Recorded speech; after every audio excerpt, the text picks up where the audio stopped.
king of hypocrisy. Harry under fire urged to quit his job to prove his brazen calling.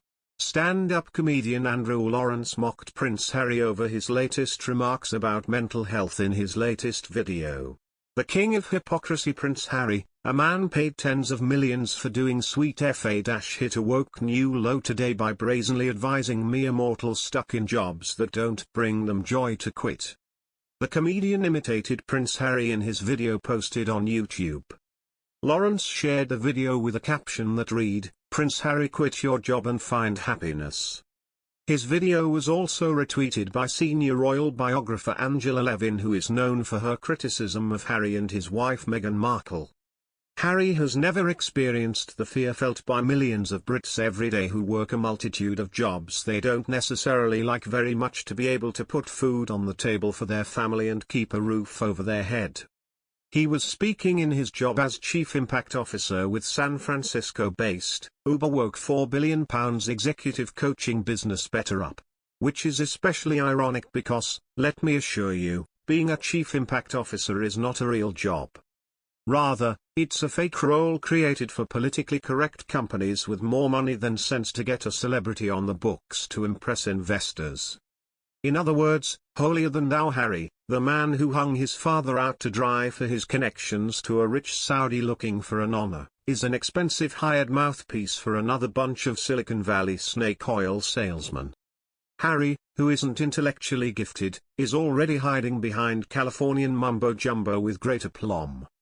During the event today, he made his damaging comments while preaching about an apparent post-pandemic employment shake-up dubbed the Great Resignation, saying, "I've actually discovered recently, courtesy of a chat with BetterUp Science Board member, Adam Grant, that a lot of the job resignations you mention aren't all bad. In fact, it is a sign that with self-awareness comes the need for change. Many people around the world have been stuck in jobs that didn't bring them joy, and now they're putting their mental health and happiness first. This is something to be celebrated. That advice stinks to high heaven and is actually deeply irresponsible and reckless. Surely the worst possible thing for someone's mental health is being left without the money to support themselves or their family. But, as someone who has never had to grapple with overdrafts, unpaid credit cards or unexpected bills, that's a stress Harry can't even imagine.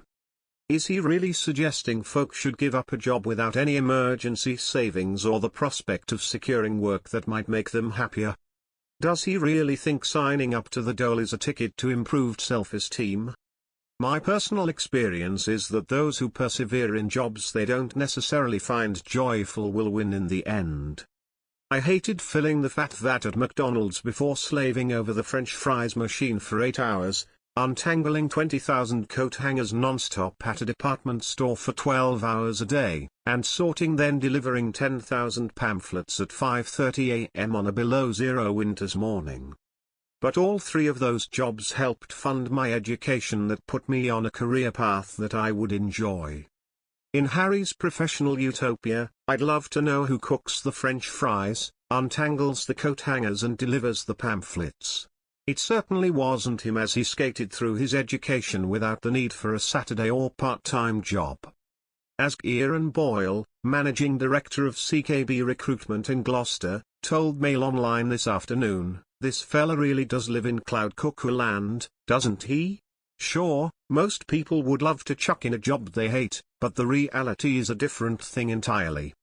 A massive chunk of working people are only 2 or 3 pay packets away from losing everything. Perhaps our young prince should start to engage his brain more before his lips move.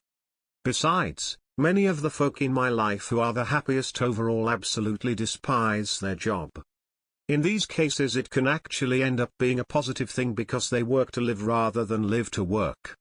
They all have an acute awareness that their professional pursuits, tiresome or boring or stressful that they are to fund their personal and family lives, which is what truly brings them joy.